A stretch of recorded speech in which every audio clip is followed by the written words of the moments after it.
Buongiorno a tutti. Adesso Lanzarini, vieni. Sì, grazie. Oggi abbiamo anche degli ospiti che salutiamo. ASD Futsal Treviso. Il signor Doimo, qua. Se vieni qua. Ciao. Prego, prego. Ma anche uno per parte. Via. Perfetto. Dopo parliamo anche con loro. Intanto sta qua a fianco con noi altri. Perché è una bella iniziativa e quando ne ho sentito parlare ho detto bisogna farli portare alle cose. Allora, andiamo per gradi. Prima cosa fondamentale, anche oggi c'è il bollettino. Poi ho 2 o 3 informazioni da darvi, poi presenterei ovviamente la squadra della futsal e quindi con Doimo e dopo le domande. Il bollettino, intanto ieri abbiamo fatto nelle ultime 24 ore 25.606 vaccini. Ma non c'ho i vaccini nei cartelli. Dopo ce li ho. E questa è la prima roba che vi dico. Invece i cartelli, come giustamente dice Alda Vanzan, eccoli qua, sono tamponi molecolari, abbiamo fatti 6.505.000, tamponi rapidi 6.887.000. In totale sono 13.392.000 tamponi. Nelle ultime 24 ore abbiamo un esito di 427 e questa è la prima roba che vi dico. Invece i cartelli, come giustamente dice Alda Vanzan, eccoli qua, sono tamponi molecolari, abbiamo fatti 6.505.000, tamponi rapidi 6.887.000. In totale sono 13.392.000 tamponi. Nelle ultime 24 ore abbiamo un esito di 427 contagiati. Questi 427 contagiati li abbiamo intercettati, pensate, con quasi 47.000 tamponi, 46.934 tamponi. Incidenza, fra l'altro, che si sta abbassando, 0,91%. Questa potrebbe essere la prima notizia. L'incidenza si sta abbassando, cioè il numero dei positivi sul totale dei tamponi comincia a avere una flessione. Positivi ad oggi, infatti, sono, vedete anche qui il numero che si sta abbassando, 12.589, eravamo sempre sopra 13.000. Il numero dei positivi dall'inizio del contagio, dal 21 febbraio, che miseria, 462.682. Quanti sono i ricoverati? Qua non è proprio che si stiano tantissimo abbassando. 320 in totale, si considerate che a dicembre avevamo 10 volte tanto, ne avevamo 3.400 di ricoverati.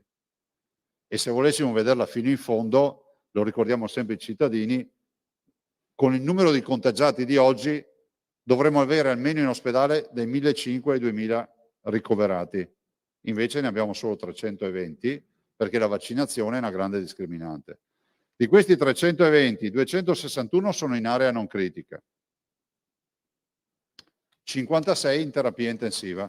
Vedete che la terapia intensiva si sta abbassando, di poco ma si sta abbassando. Ovviamente nella terapia intensiva questi 56, tra l'altro questo è un signore di Treviso di 79 anni che è morto, questi non vaccinato, questi in terapia intensiva sono l'80% dei 56 non sono vaccinati. Nell'area non critica quasi un 70% sono non vaccinati. Totale di terapie intensive non Covid sono 342.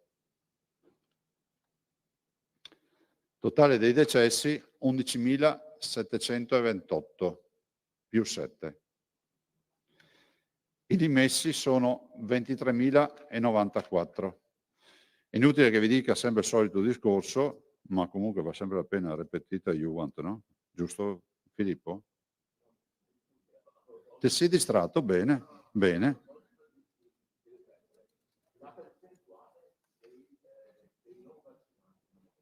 Sul 70%, 66-70% in area non critica e 80% in terapia intensiva. Questi sono il totale dei positivi da noi intercettati con i 13 milioni di tamponi. Questi sono coloro, di questi, 23.000, che hanno avuto necessità di andare in ospedale. Quindi quando si parla di cure domiciliari vuol dire che 400 e quasi 40.000 dei 4,62, anzi 439.000 dei 4,62, li abbiamo curati a casa. Voglio ricordare, se qualcuno avesse dubbi, che fra l'altro il Veneto con le terapie domiciliari, grazie ai medici di base, alle USCA, al fai da te anche di tanti, al fatto che molti erano asintomatici, eccetera, è comunque una realtà virtuosa, perché noi facciamo anche l'ossigenoterapia a casa. Se potessimo fare i monoclonali, figuratevi se non provvederemo anche a quelle inoculazioni. Quindi questa è la situazione. Voglio ricordarvi che a proposito dei monoclonali, voi avete visto i dati di queste ultime settimane che il Veneto è la regione che in assoluto ne utilizza di più di monoclonali. Tra l'altro vi ricordo che la prima volta che parlai di monoclonali fu qualche giorno dopo la notizia che uscì su Bloomberg, che Bloomberg diede la notizia della venuta cura di Trump, del presidente Trump, con i monoclonali. Tant'è vero che dopo 24 ore scarse ebbi già la prima videoconferenza con l'azienda che produceva quel monoclonale. Oggi non c'è più solo quell'azienda. E i monoclonali funzionano, devono essere somministrati entro 5 giorni dalla comparsa dei sintomi. E in Italia, se prima c'era, diciamo, una sorta di vincolo a favore degli over 65, cioè con più di 65 anni tu comunque il monoclonale lo potevi fare, a prescindere, e per le altre categorie ci volevano comorbidità, ad esempio, un diabetico con meno di 65 anni era comunque un candidato al monoclonale. Oggi l'accesso è libero. Tanto è vero, abbiamo intenzione di far mutuare un'esperienza che ha fatto l'US2 di Benazzi, gli va dato merito di questo, non so se altre US lo hanno fatto, ma Benazzi me l'ha segnalato, perché il monoclonale ha un problema, l'ingaggio del paziente. Cioè nel momento in cui tu hai il raffreddore, non è che uno ti chiama e ti dice scusa, guarda che se vuoi vai in ospedale, ti fanno l'endovena e ti introducono gli anticorpi e finisce lì. Fra l'altro con esiti assolutamente positivi. Allora cosa facciamo adesso? L'US2 lo fa e chiederemo al dottor a tutti gli altri direttori di mutuare questa virtuosità. Nell'esito del tampone, nell'esito positivo, c'è scritto lei può sottoporsi potrebbe sottoporsi alla cura, alla terapia con il farmaco, con l'anticorpo monoclonale, contatti velocemente questo numero per avere informazioni. Quindi questo è un ulteriore elemento per cercare di ingaggiare e di informare, scusatemi, i pazienti, poi i pazienti decideranno. Però insomma penso che ormai di letteratura sui monoclonali ce n'è, perché poi se ci pensate, siamo partiti anche qui, leggo nei social qualche premio Nobel della medicina che dice Zaia ci ha preso in giro con la banca del plasma. La banca del plasma esiste, pensate che gli antichi veneziani, poi pubblicheremo questa storia, inoculavano, estraevano il pus dall'infetto e facevano una sorta di vaccino, no? Nel senso che inoculavano la malattia sperando che la produzione anticorpale fosse tale per cui uno potesse già immunizzarsi. Allora, la banca del plasma sostanzialmente dice chi ha gli anticorpi glieli presta, anzi glieli dona a chi non ce li ha. E quindi è una terapia che si fa in ospedale. Dottoressa De Silvestro, siamo stati i primi ad ideare la banca del plasma. Viene ancora somministrato il plasma, ne approfitto per ricordarlo, però è altrettanto vero che poi c'è stata un'evoluzione in questi mesi. L'anticorpo monoclonale è l'evoluzione, ovvero è l'inoculazione direttamente di anticorpi di sintesi nei pazienti. Quindi non è che abbiamo abbandonato il plasma, diciamo che all'aspirina, poi oltre all'aspirina è arrivato anche qualcos'altro di più efficace per il mal di testa, no? Mettiamola così, ma nessuno ha dimenticato le terapie di base. I nostri medici possono chiedere di somministrare plasma, monoclonali o antivirali o quello che ritengono di somministrare. Ecco, ricordo sempre che i nostri medici, parlo di medici di base in particolar modo, possono utilizzare tutti i farmaci del prontuario, cioè tutti i farmaci che si trovano in commercio. Addirittura li possono utilizzare anche off-label. Cosa vuol dire? Che non è vero che se uno vuole utilizzare l'aspirina per il mal di piedi, non lo può utilizzare sì, però deve dichiarare col consenso informato che sta utilizzando un farmaco autorizzato per una patologia, lo sta utilizzando per un'altra. Avete visto ad esempio il dibattito sull'invermectina, no? Che è un vermifugo. Un off-label, cioè può decidere anche di utilizzarla. Quindi è abbastanza anacronistico sentire medici che si lamentano di non poterlo utilizzare quando lo possono fare. E nessuno può imporre ai medici un protocollo di cura, questo deve essere chiaro. Il medico in scienza e coscienza fa quello che pensa sia la miglior cura per il proprio paziente, anche perché tutto si basa sul fatto che il medico conosce il paziente, no? Al di là del prontuario. Quindi questo è semplicemente mettere in fila le cose. Vi informo che diciamo la prima simbolica inoculazione, e dopo l'assessore Lanzarin vi dirà un po' di numeri, che è giusto, visto che si è occupata lei, che vi dia 2 o 3 numeri, della terza dose, la faremo prima in Italia con noi già, come si può dire, siamo già sul pezzo, però in maniera così ufficiale la faremo con il generale Figliuolo al lab di Villorba lunedì 20 al mattino. E quindi avremo lì dei fragili e ovviamente parallelamente anche, se non cambiano i programmi, siamo organizzati così col generale Figliuolo, il mattino, hub di Villorba, ve lo dico in anteprima, non lo sa neanche bene, il dottor Benazzi non sa nessuno, adesso gli verrà l'orticaria, però insomma, nel senso vorremmo iniziare anche, oltre che a quello che si può fare nel corsiere dell'ospedale, vorremmo anche iniziare anche in un hub, no? E ci sarà il generale, col quale sapete che ho un ottimo rapporto, e direi che è ancora un'occasione per parlare di vaccinazioni. Le vaccinazioni restano volontarie, non so se devo tradurlo in altre lingue, noi non abbiamo mai predicato la obbligatorietà delle vaccinazioni, al punto tale che anche il famoso documento che ha 5 punti dei governatori, c'è un punto nel quale dice difendiamo la volontarietà di accesso alle vaccinazioni. Non è che mi sto giustificando, sto solo spiegando che abbiamo l'obbligo di garantire la vaccinazione a chi la vuole avere e l'obbligo di tutelare chi non vuole vaccinarsi. Ma ci fermiamo qui, poi ognuno fa quello che vuole. Però è innegabile che la vaccinazione stia funzionando. Dopodiché la volontarietà ti porta a decidere se vuoi partecipare a questa campagna vaccinale oppure no. Quindi sono un po' come le azioni di Veneto Banca, ve lo ricordate, no? Se te le compri perché hai deciso te di comprarle, non perché te l'abbiamo detto noi. Vabbè. Io passerei la parola all'assessore Lanzarin, dopo presentiamo la SD Futsal Treviso e dopo domande. Allora, per quanto riguarda terza dose, voi sapete che c'è stato il pronunciamento di AIFA che ha quindi definito chi sono i soggetti oggi che possono accedere alla terza dose. In primis tutti i soggetti immunodepressi, specifica soprattutto i trapiantati e poi altre categorie, ma siamo in attesa di avere anche l'elenco delle categorie complete che possono fare la dose aggiuntiva, quindi parla di dose aggiuntiva dopo 28 giorni dalla seconda dose.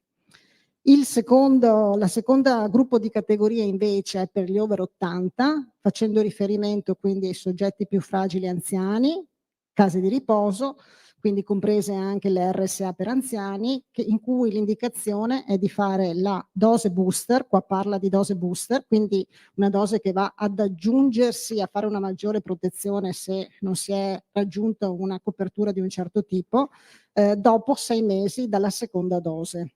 Noi siamo in attesa della circolare del Ministero che andrà a ridefinire queste cose in modo che ci sia anche poi l'elenco eventualmente quando parliamo di superfragili di quali sono le categorie dei superfragili a cui è indicata la dose aggiuntiva. Ci stiamo preparando nel senso che noi abbiamo già dato indicazione di riaprire i centri specialistici all'interno delle aziende, penso non so al centro trapianti, al centro per la fibrosi cistica, insomma quelli che sappiamo già essere le categorie che devono quindi andare incontro alla terza dose. Oggi pomeriggio io farò un incontro con gli enti gestori delle case di riposo e le USL si stanno già organizzando per iniziare la somministrazione della terza dose dalla settimana prossima e anche apriremo contemporaneamente il portale delle prenotazioni specifico per quanto riguarda appunto i soggetti fragili.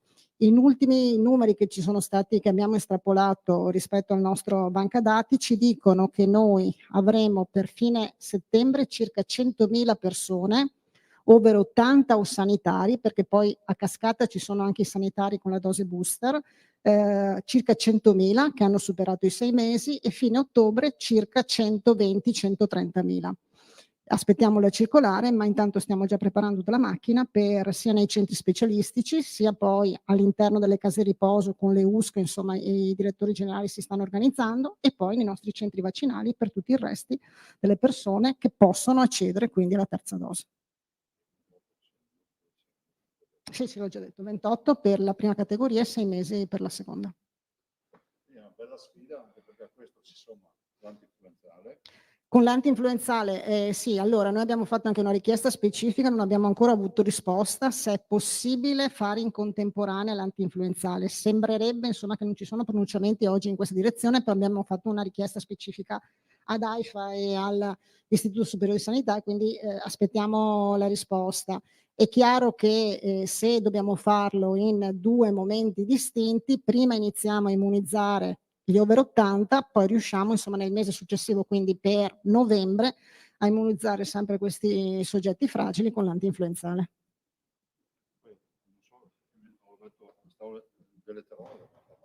Ah no, mi sono dimenticata di dire che si fa l'eterologa, esattamente, nel senso la terza dose è eterologa, nel senso che se uno ha fatto AstraZeneca allora terza dose solo con vaccino RNA, quindi non con le altre tipologie di vaccini.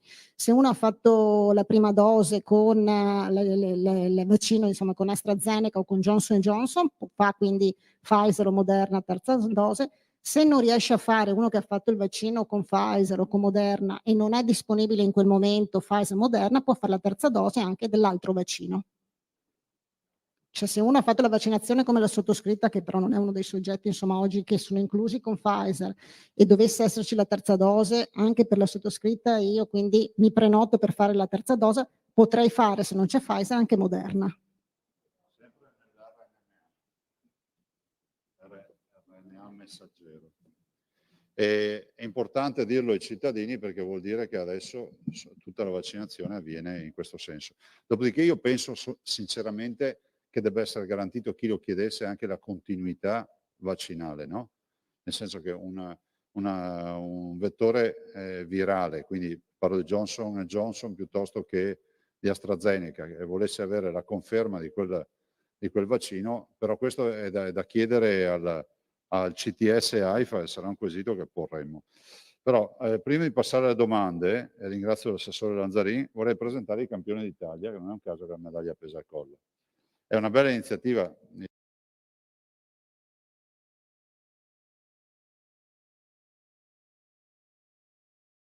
Treviso, fondata nel 2016 e ha sede a Montebelluna, il presidente Stefano Doimo, ed è l'unica realtà di calcio a 5 per ipovedenti. Sono diventati campioni, esistenti in Veneto ovviamente, sono diventati campioni d'Italia, hanno vinto la Coppa Italia di categoria, e niente, noi volevamo ospitarli perché questa fra l'altro è una disciplina, leggevo, nata nel 1930, giusto? Se non ho letto, se non ricordo male. Ci sono anche i campioni e quindi magari li facciamo chiamare direttamente dal presidente Doimo. Comunque gli atleti sono qui, sono Cosaro. Se venite qui, grazie. Dobranovic, Comito, e poi un altro atleta è Sfoggia, ovviamente, scusate, dico solo il cognome per far più veloce. Poi invitiamo anche il segretario Babbo Giada, e Doimo Riccardo. Ma magari venite da questa parte, grazie. Giaccon Giovanni Battista, l'allenatore. C'è Kim Barbara, dirigente. Fantinato Arianna, dirigente. E poi tra gli accompagnatori Comito Valentina, Tessaro Martina e l'Asica. Prego. Posto. Prego, 2 parole, Doimo.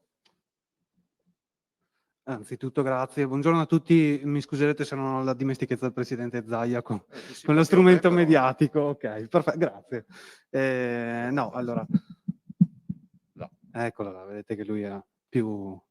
Ok, mi preme anche portare i saluti del resto della squadra che purtroppo non è potuto essere qui oggi con noi, perché questa è una realtà piccola e quindi atleti, dirigenti, tutta gente che purtroppo, per fortuna, direi purtroppo in queste occasioni lavora e quindi non sempre riusciamo ad essere al completo. È una realtà piccola, però è una realtà orgogliosa, lo dimostra lo scudetto che abbiamo al petto. Abbiamo difeso, permettetemi di ripetere con orgoglio,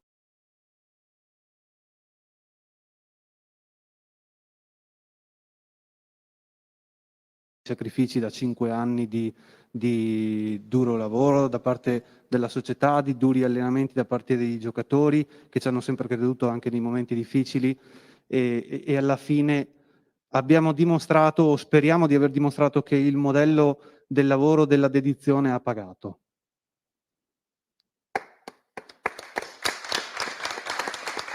Puoi dare un numero di quanti siete, col vivaio, con tutto? Allora, no, vorremmo avere un vivaio, purtroppo questo è un mondo, quello del calcio 5 ipovedenti, particolare, che soffre nei numeri. Quindi parliamo di realtà che se arrivano ai 13 atleti come la nostra, hanno già delle rose abbastanza lunghe. Naturalmente per una disciplina difficile e esigente in termini di energie fisiche come il calcio a 5 sono rose molto corte, quindi questo va a maggior, è una nota di merito ulteriore verso gli atleti. In Italia sono 6 realtà al momento, e appunto il movimento sta cercando anche di superare un po' una fase di carenza di numeri, di carenza, purtroppo bisogna dirlo, anche di risorse economiche e soprattutto di promozione, per cercare di far conoscere questa categoria, questo calcio a 5 e di far capire a chi magari vive lo sport da fuori o comunque è appassionato che è uno sport di livello, è bello da vedere, sono atleti come tutti gli altri, che hanno le stesse aspirazioni, la stessa voglia di competere, di vincere, anche perché ovviamente è un po' il sale dello sportivo, la voglia di essere agonista, però è anche un'opportunità per tutti quei ragazzi, insomma, che soffrono purtroppo di disabilità visiva, per mettersi in gioco, ecco.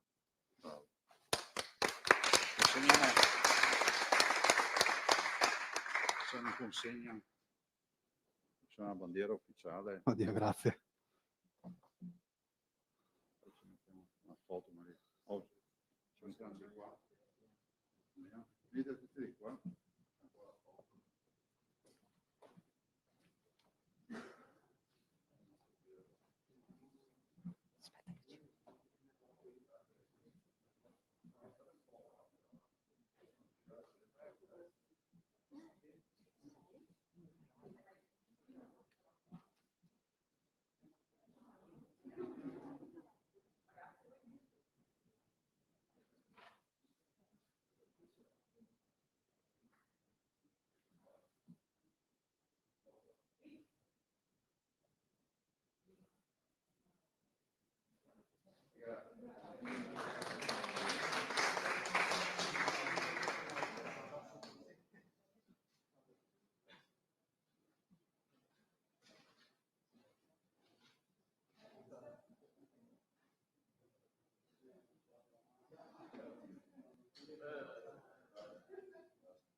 Grazie mille, fra l'altro voglio ricordare che i veneti nelle Paralimpiadi su 69 medaglie ne hanno portate a casa 26.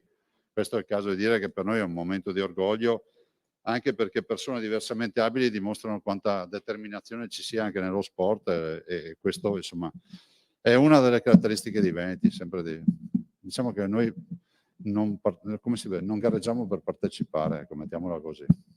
Bene, se avete domande, prego. Alda Vanzan. Filippo, ti ha ceduto la parola Alda. No, Alda, ci mancherebbe.